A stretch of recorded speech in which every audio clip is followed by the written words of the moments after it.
All right. Well, good afternoon. Hello, hello, everyone. Welcome. Hi, Teresa. Welcome to today's version of Glad You Asked. And we are glad you joined us. Hi, Hank. Hi, Melissa. Hi, Alice.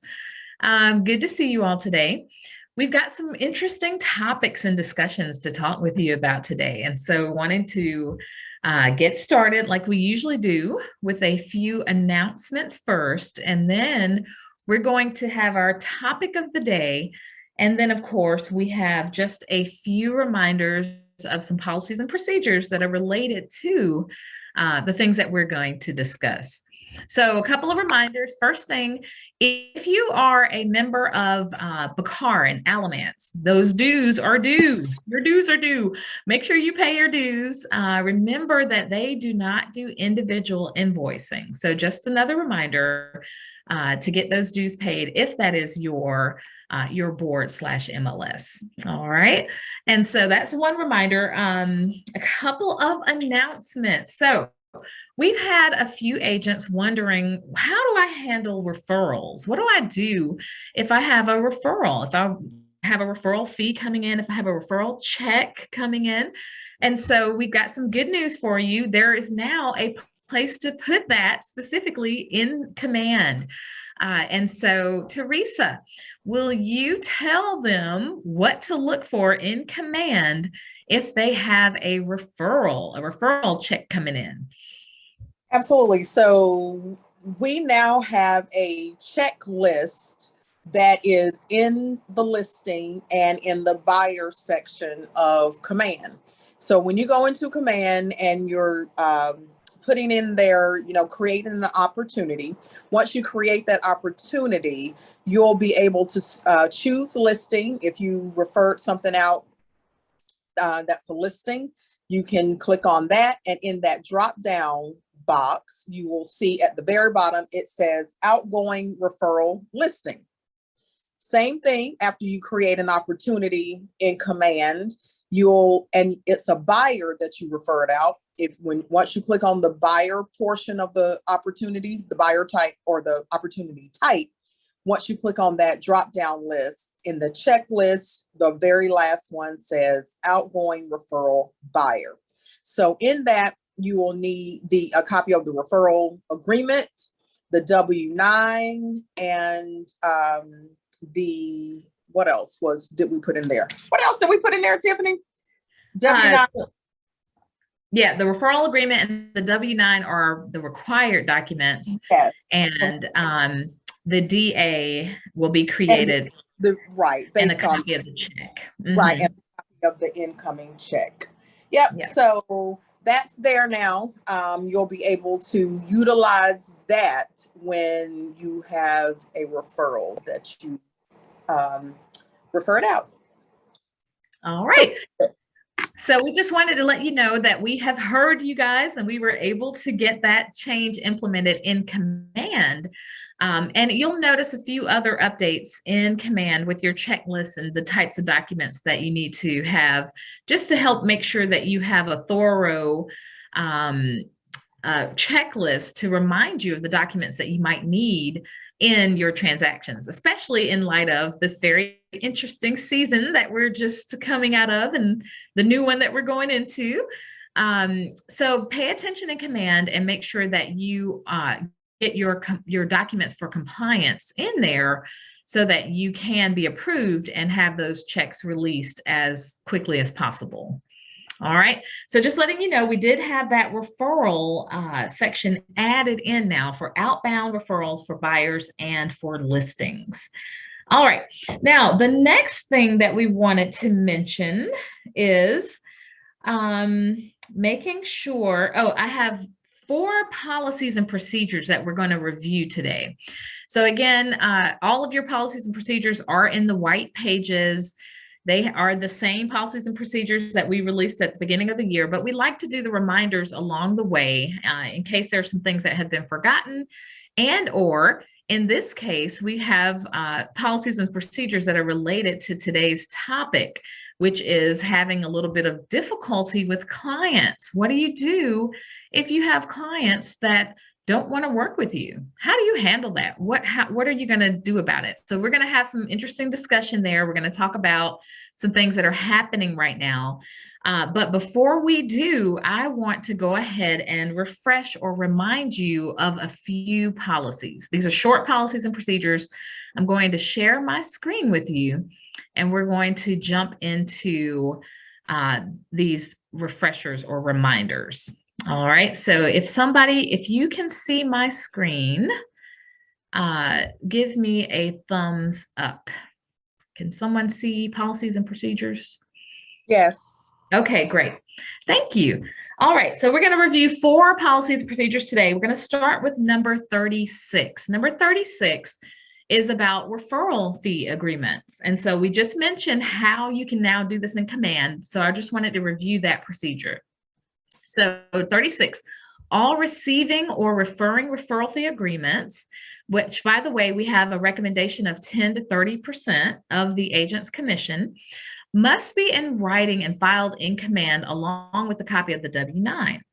Now, remember, referrals can be something called reciprocal. And so if that's the case, meaning that you're showing the buyer in one area, another agent showing that same client in a different area, whoever gets the buyer under contract will owe the referral fee to the other agent at the closing. So if you have a type of reciprocal agreement, then make sure that you specify that in the other section under the compensation paragraph of the referral agreement. So just making sure that depending on the type of referral, or if you're doing a co-referral, a reciprocal, you know how to handle it, but also you know where to put it now in Command.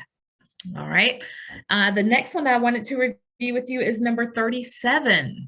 Some of you may or may not be aware that you can charge retainer fees, you can charge consultation fees, and if you need to release a client early from their agency agreement, you are also able to charge termination fees. And so we have this policy, number 37, and just wanted to review that with you so you'll know what to expect and how to go about arranging for these fees if they're necessary.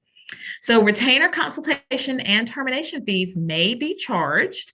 These fees must be written to Keller Williams. Remember, all fees have to come to the firm first and now be paid out. That's a new commission rule as of last July. If $500 or less, no company dollar or transaction fee will be deducted.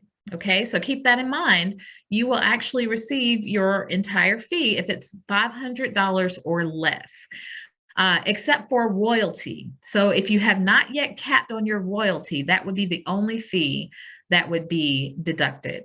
Okay, and that's again for $500 or less. If you have a fee of 501 cents or more, then if you're not capped, there will be company dollar, royalty, and a transaction fee. Now note, the same policy also applies whenever earnest money is released to a seller and is to be split between the seller and the firm.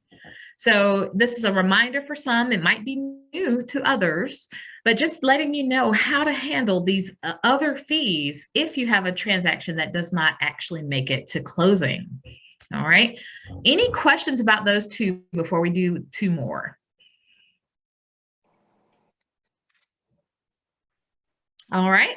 So the next 2 that we're going to cover are policy number 13 and policy number 19. Oops, actually, sorry, I couldn't find the unmute button fast enough. Could you, Okay. I'm sorry, but to be so dense, but I don't understand what you mean by a reciprocal referral agreement. Could you give me any? Yeah. Yeah. So reciprocal simply means that you and another agent might be both working with the same client, like the same buyer, in 2 different areas. And you're both aware, and you have decided to do a reciprocal agreement where you'll show the buyer in your city and another agent shows a buyer in their city. And whichever agent actually gets the buyer under contract, they will pay the other agent that is working with that buyer a referral fee. So that would be a reciprocal. In addition to the listing, whoever, all right.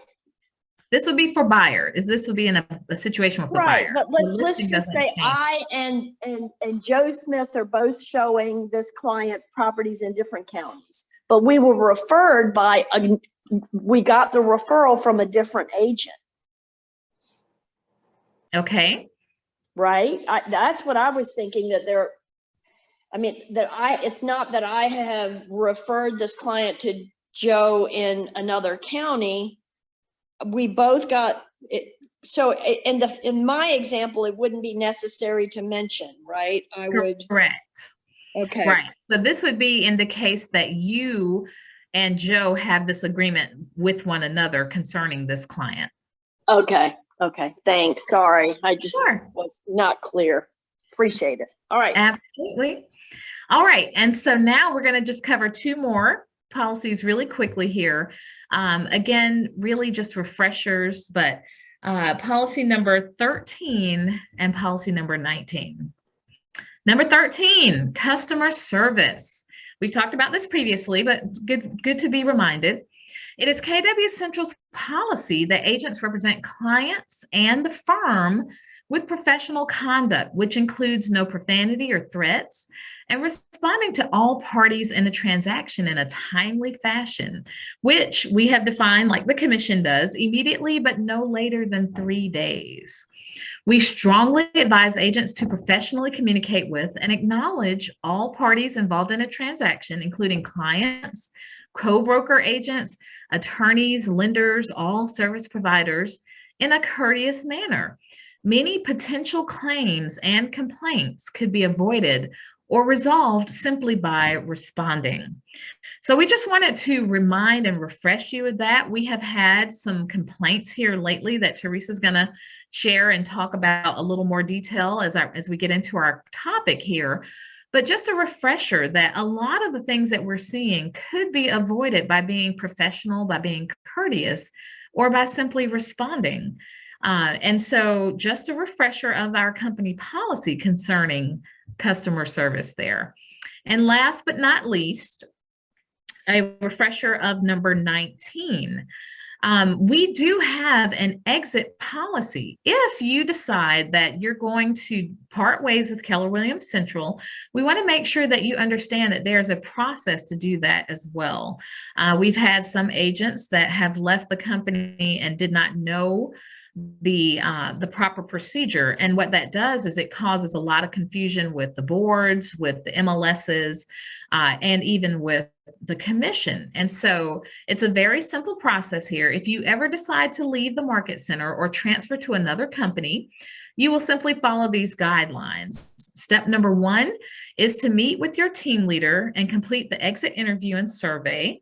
Step number 2, meet with the MCA to settle any of your unpaid bills. And then finally, step number 3, meet with the BIC and have termination transfer forms signed and address any transfer of listings. So listings, agency, what have you.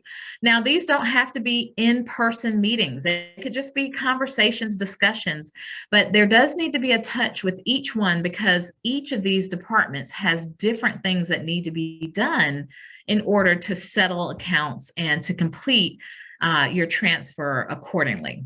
So just wanted to review that policy and make sure that you knew that there was a policy if that does apply in your case. And so again, policies and procedures, we have quite a few of them.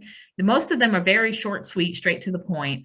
Highly recommend that you refer to these if you have questions about KW Central's policies and procedures.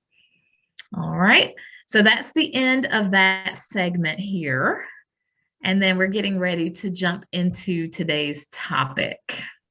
Any questions about those 4 policies and procedures? All right. So Teresa, what do you do if you have a client that has just said, you know, things are getting a little bit sticky here. I don't think we're communicating well. I don't really like you. I don't want to work with you anymore. How do you handle that, Teresa? What do you do? So, all right. I want to back up a little bit. to one of the last policy. We're sharing these policies and letting you all know what they are. But I will say this, no one on here can exit KW, okay?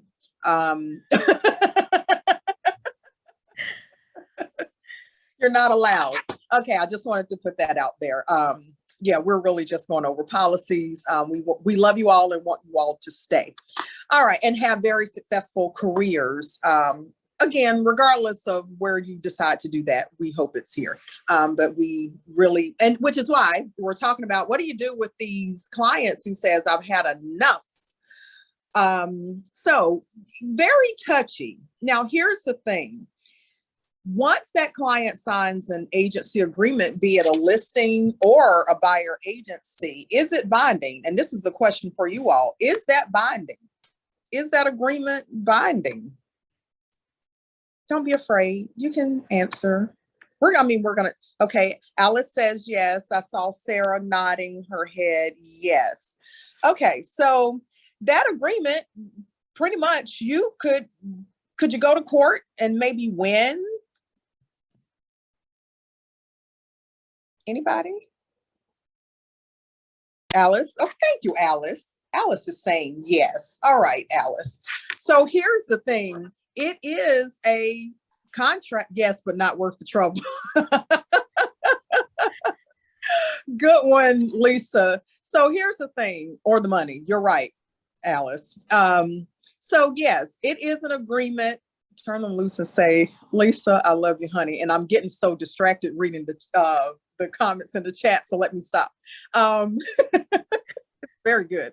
So here's the thing. It is an agreement and it is binding between the market center or the firm and the client. That's one thing we have to remember, that the agency agreement is with the firm, not necessarily the representative of the firm who are the agents, and it's between the firm and the client. Now, we've had a lot of this probably over the last few weeks where clients are saying, this isn't working. I want to be done. I've had enough of this agent. They're not listening to me. I don't like them. I'm hearing a lot of that. Now, here's the thing. I know we are out there getting business and we want to be the first one in the door and we want them to sign that listing agreement or we want them to sign that buyer agency. And yes, we should, because this is our livelihoods. It's your livelihood. This is how we make money. At the same time, we want to make sure that as we're out there doing business, that we are representing, number one, ourselves and the firm in a good light. And so I'm going to ask a question. How many have had this very thing happen where a client says, you know what, I'm done. Sarah, that was quick, Sarah. I'm done. I don't want to do this anymore. I'm curious to know how you all, before I get into some of the scenarios that I've seen over these last few weeks, what did you all do? What did the client say? Did they say, I don't like you. I don't want to work with you. You didn't sell my house. You know, you're not showing me properties that I like. Tell me about your situations and what you did in those situations. I see Judy came off mute. I'm not thinking of anyone in particular at the moment, but I mean, if you don't have good chemistry, then, you know, contract or no contract, you don't want to be working with them because it's probably not going to get any better, in my opinion. So I think what we're supposed to do is to offer them another agent in the firm rather than just release them, right? Because the contract is with the firm, not with us personally. Okay. Okay. All right. Very good. Thank you. Thank you for sharing that, Judy. Sarah, did you have something to add? Or did you want to share? I just happened to have this happen to me in my very first year. Okay. And it was a for sale by owner because that's one of the things that I do pretty regularly. Okay. And we took it, I took the listing agreement immediately on the first time that we met and talked and everything. And things were really, really great. We set up another visit for me to come back and do some measurements and stuff. And I came and I brought the RPD and everything for him to sign. And I went in because he had given me the key, and he was laying on the couch in his boxers. I don't know what was going on with him, but he was just like half passed out. And anyway, so he was very put off that I was there, even though we had an appointment and he gave me the key. So anyway, he freaked out, and we both just kind of were like, okay, this isn't working. And we kind of just terminated, and we're like, okay, we didn't bring it to market or anything. We just kind of were like, this is not working. So Okay. that was just random. Okay. All right. Well, thanks for sharing that, Sarah. All right. Sarah said, let me out. I'll let you out of this one. Be happy to. Thank you for sharing, Sarah. I see Paul's hand raised. Yes, when I first started, I took a listing for sale by owner as well. And when I did the original listing presentation, when I got the listing signed, I gave the client my opinion what we should list the house. But he wanted more, and I was just so excited I was getting the listing. I agreed to that crazy number that he put out there.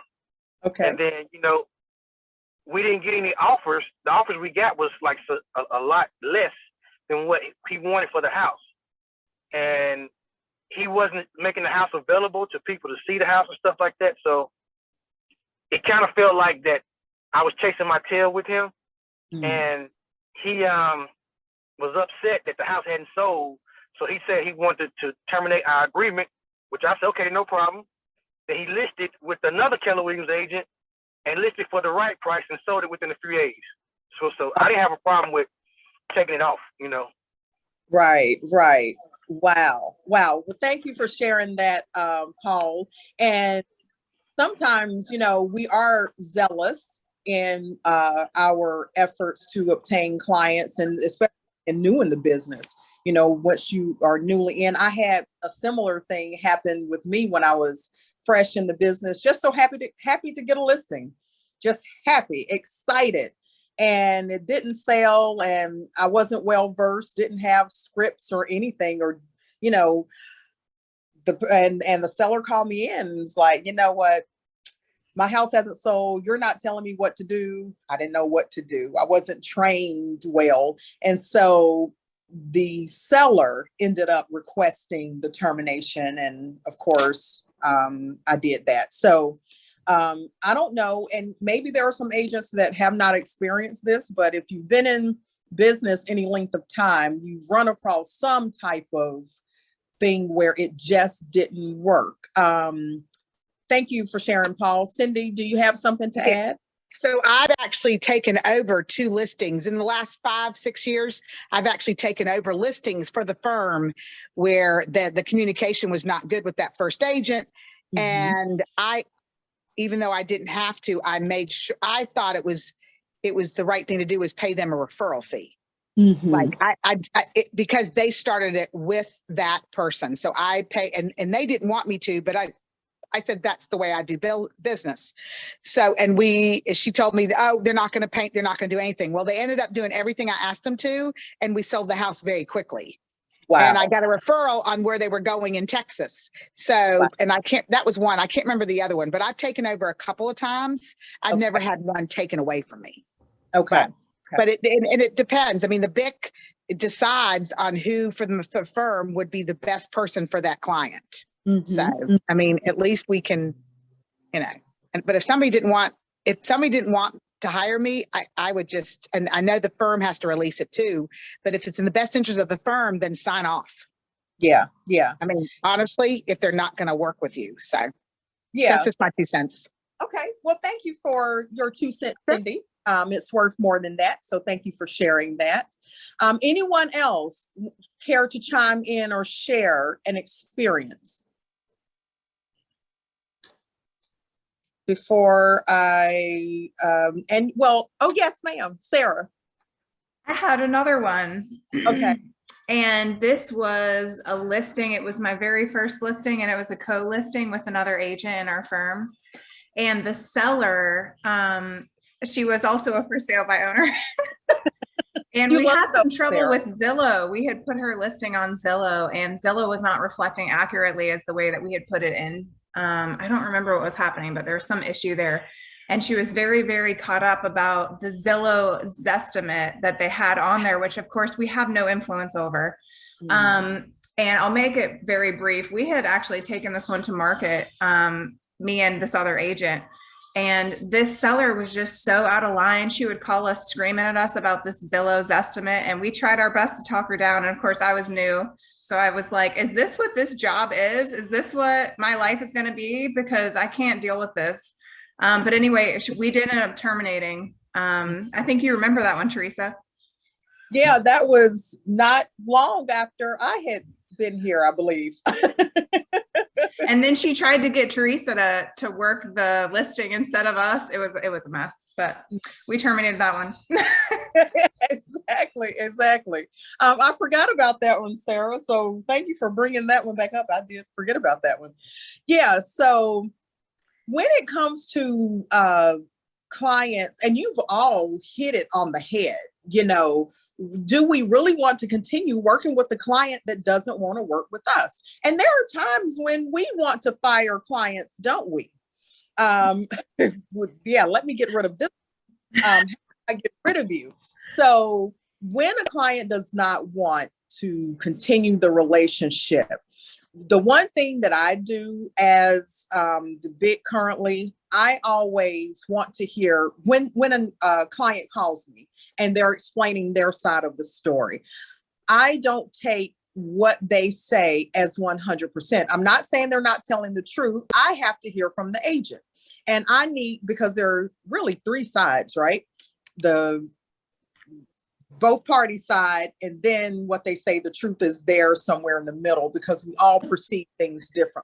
So I just do not take the side of the client. So let me just say that now. To be clear, if this happens to you in the future, I do not take the client's side immediately. I hear what the client has to say, but I also need to speak with the agent to get the other side. How has this client been, the mannerisms, the behaviors, and that thing, how they've been acting in the transaction. At that point, what I'm going to do is really ask the agent, what do you want to do? Do you feel that there is any need to continue this relationship? Because would it put a bad taste in the mouth of the client where they're going to badmouth KW? And here's the thing, they're not just going to say, oh, Sarah is this or Teresa is this. They're going to say, don't work with any agents at Keller Williams in Burlington. Don't work with any agents at Keller Williams in Hillsborough. So because, again, the agency agreement is with the firm. It's between the firm and the buyer or the seller. Once we have that conversation, and a lot of times, and most times, agents will just say, okay, I'll let them out, or as in Judy's example, let's refer it to another agent within the firm.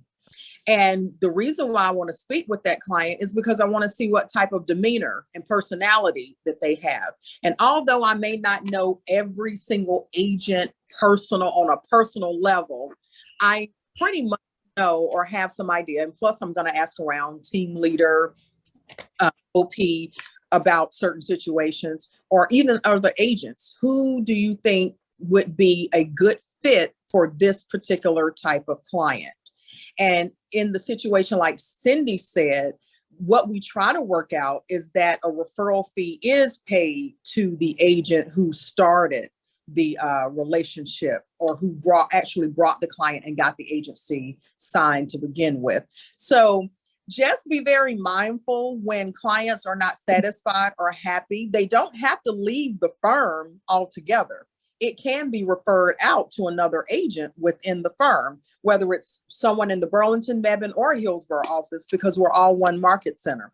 So you have a team. Although you may not be on a specific individual team, you have every agent here has a team of other agents that can assist when these situations arise. So don't hold, caution all of us to not hold a client hostage, because that has happened in the past as well. We've had situations where the agent wanted to hold a client hostage, and the client wasn't happy. And guess what they did? They went out and signed another agency agreement with someone else at another firm altogether. And so that brings up a whole nother situation. We have an active agency agreement over here at Keller Williams Central. Now we have the buyer has another agency agreement at another firm. Okay, now there's a house under contract. Now we got to talk about who's procuring calls. So, and we've had that happen in the past, and I attempted to go to bat for our agent, and I really went to bat with that broker in charge. And then at the end, I had to tuck my tail because the agency agreement was not even valid. There was no expiration date on our agency agreement. So, which is why I have to review everything. You know, if there's agency, I go in command and I look for it. So that brings up another policy of KW's. When you get any type of agency or any type of form, sign, contract, agency agreements, we'd like to see it uploaded into command and submitted within 48 hours. Commission says 3 or 2 days. Commission says 3 days. We prefer it to be in 2 days for these very situations. I had another one recently where a client called and said, I don't like this agent, want to be done, I want out. And I said, well, you know what? Let me go find the agency agreement. Let me see if it's submitted and uploaded into command. And lo and behold, this agent was on it. It was there. I was so happy. So I was able to see that the agency agreement was actually valid. It was completed correctly. It was approved. And so then I could go to the agent and say, okay, tell me about this. You have a valid agency agreement. What are we going to do with this client? So with all of this, just keep in mind that you have a team of, I think we're at 287. The last I knew, we have 287 agents at our disposal. That if it's not you working with that client, it could be one of the other agents within our firm. The end goal is for a client to be happy and for the client to get what they want. And that's either their house sold or that house or home purchased. So it's about the client. As our Y4C2TES says, we want to make it a win-win and also to seek first to understand. So listen to the client. You know, we're not for everybody. That's why we have so many agents. One agent is not for every client out there, and it's okay. We will not look at you any differently if a client says this isn't working, or even if you, the agent, say it's not working. Just know that we're here. I'm here for you. Tiffany's here for you. The Market Center staff, we're here for you. We want you to win. We want you to have productive businesses. And I've also had this happen in the past. Although it didn't work between that client and that particular agent, guess what they did? Because the agent let them out of it and didn't hold them hostage, they started referring other people to that agent, although they did not work with them. They actually referred others to them. So it could be still potential business down the road. So you just got to be, think about the client, think about the firm, think about yourself. And a lot of times it could be more trouble than it's worth. If they're giving you grief in the very beginning and you've barely gotten started, just think about it in the process. Is any amount of commission worth your peace and your sanity and your sleeping at night? I'm going to sleep away. I'm sorry. I'm just a sleeper. I try not to let things bother me like that. I'm going to sleep. I'm going to bed. But wanted to share that with you. And just know, if you ever run into that situation, please let me know and we'll figure out how to assist you and assist the client and the firm all at the same time. Win-win for everybody. Any comments, questions, shares? No? Okay. Well, thank you, Teresa. That was very thorough, and especially making sure that agents know that we are making sure we're looking out for you all many different ways. We want to make sure you understand the rules, policies, procedures, but we also want to make sure that you are looking out for yourself in these transactions. And sometimes the best way to do that is to let go of problematic clients, problematic people. It's okay to say, I can't work with this person.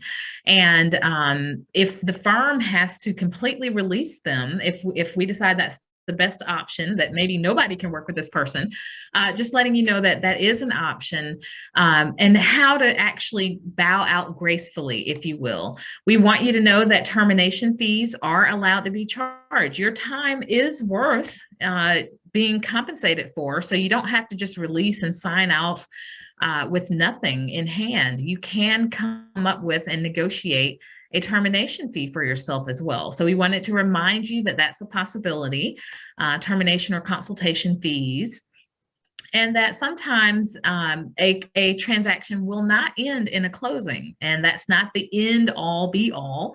It happens in any real estate career if you've been in the business for some time. So just understanding it's not a fail, it's not a negative light on you, but let's be realistic here. No one wants to be held hostage and kept in an agreement that is not fulfilling for them. And that includes both the agents and the clients. So let's figure out what is the wise way to make sure that everybody's needs are met.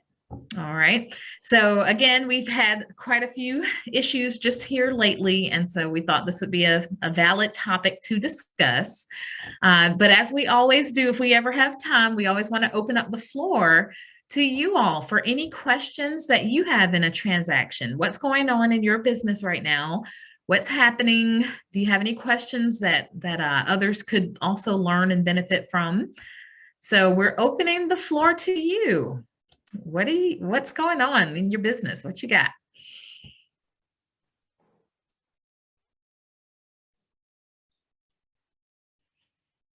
Everything's going good with everybody.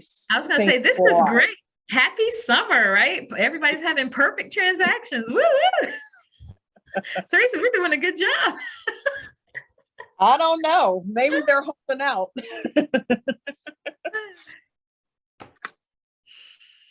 I don't know. That big email is kind of scary sometimes. Yeah, that is true. But that's all right. We get through it. We get through it. We get through it together. Anything not related to any of the topics we've talked about? Anything at all? Anything you all would like to see that hasn't been done?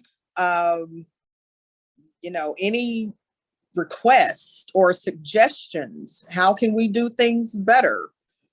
Anything I can take to the staff? I have something. So I know you did, I think it was last week. I couldn't be on the call, but I think you talked about the changes in the new forms. And I don't know how well attended that meeting is, and I know you saved it on YouTube, but are you going to review any of that again at a future one of these meetings? Good question, Judy. I'll be honest, I had not considered that. I know that DRAR as well as NC Realtors had on the 11th, they had someone from one of the council who came up, or was, I guess, on the committee to make the changes. They sent the video out. And so maybe that's something that we can send out to everybody to view that. One thing I did consider, because we do boot camp, we do new agent boot camp where we go over forms and actually how to complete them. So Tiffany and I had discussed updating that. And if we do that and updating the forms in our big boot camp, then that may be something we can revisit here. So we'll put some thought to that. Definitely. So thank you for bringing that up. And how did we get to our YouTube channel again? I was gonna say, let me see if I could get to it, but we don't have internet here. We're having, Okay. Tiffany, can you put the link in the chat for Judy? I can. Yep. Okay. Just give me a second to pull up our YouTube channel and I will absolutely put that link right in the chat. I have to say, Judy, I missed that too, and I went back and looked at it on YouTube. It was really helpful. Plus, she went over some of the stuff during the team meeting, which I'd also missed. So I went back and listened to that. I think you'll find the YouTube pretty helpful. Yeah, we did quite a bit of detail there. So yeah. It's definitely worth taking a look here. Absolutely. I actually have a maybe silly question about, there was an addition of electronic transfer or wire transfer in one of the, I can't remember if it was in the due diligence section or something like that. What's the difference between a wire transfer and electronic transfer? Are we PayPaling something an electronic? And I mean, what's the difference? Is it like Zelle and Venmo? What? It could be like Zelle and Venmo for the electronic transfer. Okay, yeah. Which is not a wire. Gotcha. That's what I was wondering. Thanks. Yep. Yeah. Wire is going to be directly with the bank, whereas electronic is, could be Zelle or anything like that. Yes. Right. Thanks. Absolutely. I think I saw Mike's hand raised. Yes, thanks. So you referred to someone from the North Carolina Real Estate Commission did a video on Wednesday. It was actually Will Martin, the NC Realtors yes, attorney. Yes. And that I actually received an email with a link to that video. Of course, I was on our call last week, so our instructors are much more entertaining and interesting to listen to. However, Will is the board attorney or the state attorney for the Realtor Association. So very good information either way. And thank you, by the way, it helped tremendously to go through the things that you did last week. Awesome. Welcome. Thanks for that. We're here to serve. That is our goal.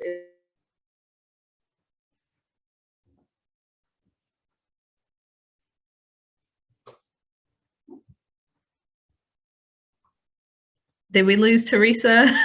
Oh, I think she's muted. You muted yourself, Teresa. I was going to say.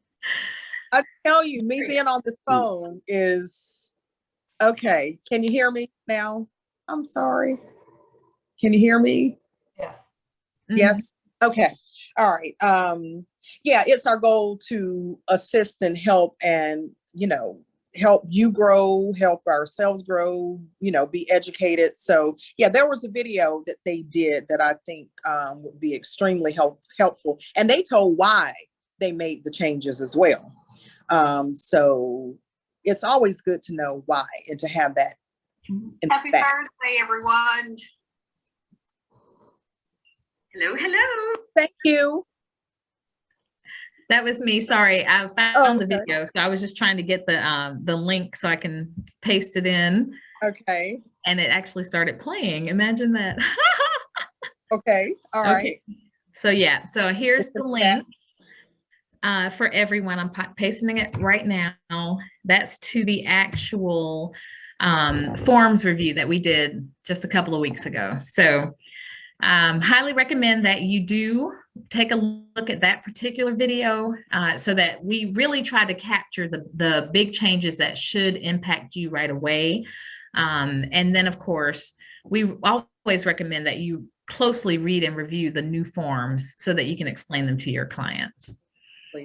And Sarah has a question in the chat. It says, with the changes to the forms, do we see the MLSs responding with updated listing forms?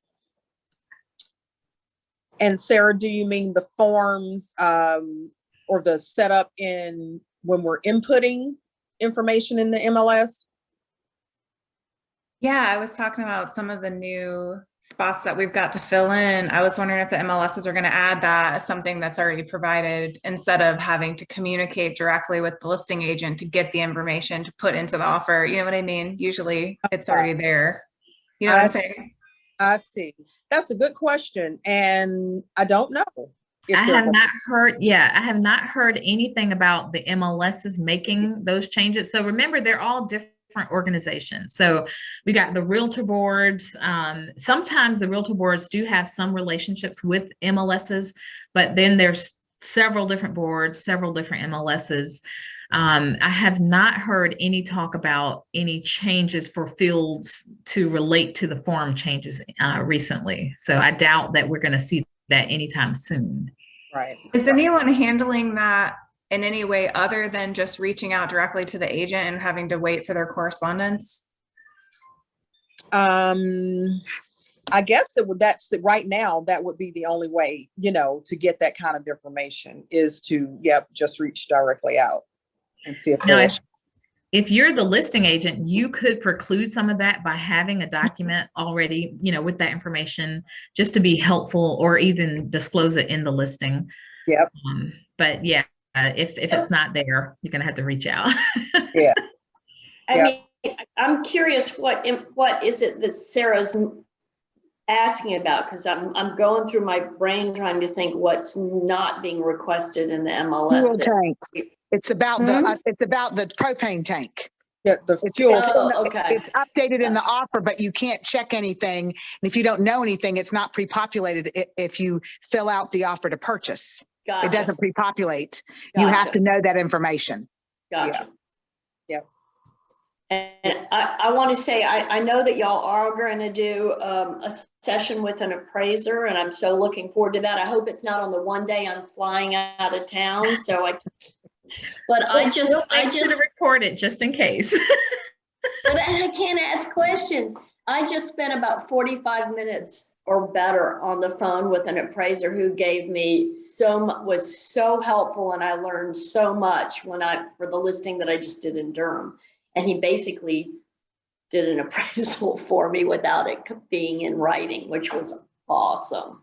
And it was just their way of looking at certain things was just very different, and how they ran some numbers. So I'm looking forward to that. I could really use some support in that department. So awesome. Thanks. Yes, ma'am. Stacy and Chris.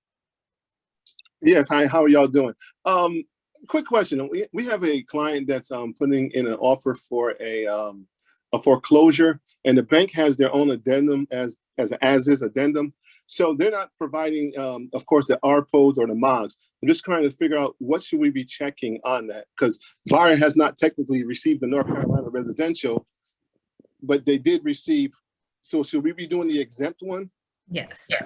Okay. Mm-hmm. Foreclosed property, yes. Thank you. Sure. Absolutely. Wonderful. Good discussion. Good questions. Anything else? Any other recommendations, suggestions, comments? I just got an email from somebody I don't know about a little hour-long webinar on 1031 exchanges. That's something I'd like to know more about. I don't know if anybody else has an interest in that, but it's just another suggestion. Okay. All right, I definitely have that jotted down. We are working with Margaret on when our next commercial training is going to be, as far as more of an introduction to agents that might have an interest in commercial. So just wanted to let you guys know that that's also on the horizon. So I don't know if you all attended that first one that we had. It was a lot of really great information there. And so we do have a follow-up coming here shortly. We'll have it probably ready to announce the date by our next Glad You Asked. And so just let you know, we're working on a lot of good stuff for you guys, and we're really excited generally about some of the things that we have planned for you. And so want to say thank you again to all of you just for tuning in and for being interested and chiming in and sharing, so that we can all just continue to learn and grow together. So thank you all for being here. Thank you all. Thanks for attending. We'll see you in 2 weeks. Thank you. All right. Everybody. We're Thank glad you. you Thank you. asked. Bye, everybody.